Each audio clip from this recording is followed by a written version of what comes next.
अस्सलाम वालेकुम student, how are you? I hope आप बिल्कुल ठीक होंगे। आज हम शुरुआत करते हैं अपनी सिंधी बुक 6 के क्लास सिंधी शहू किताब। ठीक है, हाँ हिन खे असां पढ़ंदासीं। पहिरियां त सम्झंदासीं, शुरुआत था कयूं।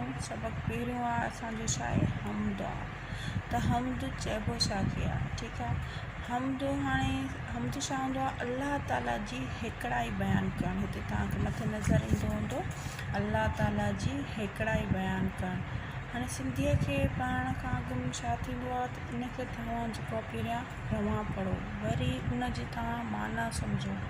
माना खां पोइ उन में जेके ॾुखिया लफ़्ज़ हूंदा आहिनि उन्हनि ॾुखिया लफ़्ज़नि जी माना, उन खां पोइ अगरि बैत आहे या कोई आहे हमद आहे उन जी तव्हां तशरी कयो। ऐं उन खां पोइ वरी मश्क अची वेंदी आहे।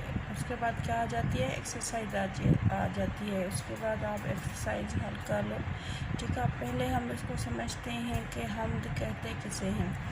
हमद माना अल्लाह ताला जी हिकिड़ाई बयानु करणु। हाणे हिकिड़ाई लफ़्ज़ जेको आहे सो छा आहे? अकेलाई। बट माना अल्लाह ताला अकेलो आहे, हिकु आहे। ऐं वाहिद माना अकेलो, हिकु।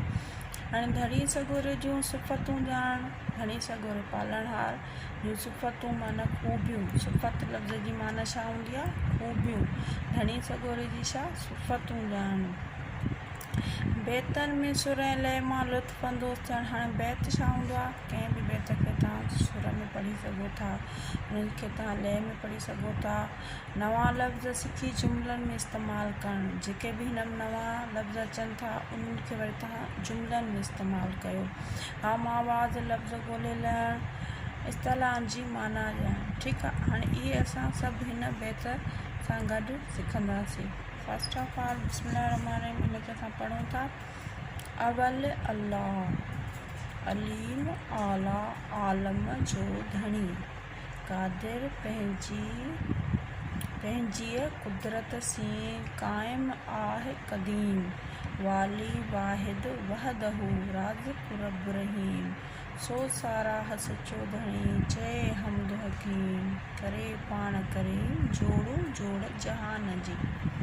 हाणे असां हिनखे पढ़ियोसीं। उन खां पोइ हाणे हीअ ॾिसो हमद, हीअ छा आहे? हिकिड़ो नज़म बि आहे। हीअ हमद आहे पर हीअ छा आहे? नज़म आहे। ठीकु आहे, हाणे हिन में विच में ॾिसो त छा आहे? अल्लाह ताला जी तारीफ़ थियल आहे। हाणे हीअ बैत जेकॾहिं तव्हां हेठि ईंदव थोरो त हीअ जेको असांजो हमद आहे, नज़म आहे, इहो हज़रत शाह अब्दुल लतीफ़ भिटाई रहमतुल्लाह अलैह जो चयल आहे। ठीकु आहे, शाह अब्दुल लतीफ़ भिटाई असांजो सिंध जो जेको आहे सो अज़ीम शाइर आहे, जंहिंजी शाइरीअ खे ॻायो वेंदो आहे। उनजे भिट ते तव्हां वेंदव त उते ॾिसंदव त उनजी शाइरीअ खे लिखतारे ते मुंहिंजा जेका फ़क़ीर वेठा ॻाईंदा आहिनि लिखतारो वॼाए करे सहन में। हाणे अवल अल्लाह अलीम आला आलम जो धणी। अवल अल्लाह, अवल माना पहिरियां अल्लाह आहे, अलीम आला आलम जो धणी।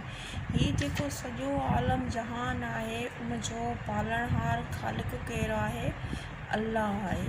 क़ादिर पंहिंजे कुदरत सी क़ाइम आहे क़दीम, क़ादिर माना अल्लाह जो नालो आहे। उहो पंहिंजे कुदरत सी क़ाइम आहे क़दीम। हीअ जेको बि जहान आहे, जेको सारी दुनिया आहे, ख़लकी आहे, उहा असांजे पालणहार ई ख़लकी आहे। वाली वाहिद वहदहू राज़िक़ रब रहीम, उहो ई अकेलो आहे, उहो ई अकेलो ज़ात आहे जेको रिज़्क़ पहुचाए थो सभिनी खे। राज़िक़ रब रहीम, उहो रिज़्क़ ॾिए थो ऐं सभिनी ते राज़ी आहे। सो साराह सचो धणी, चए हमद करीम, उन ई धणीअ खे साराहियो, उन खे यादि कयो ऐं उन ई जी हमद दोहरायो, उन जी तारीफ़ कयो। करे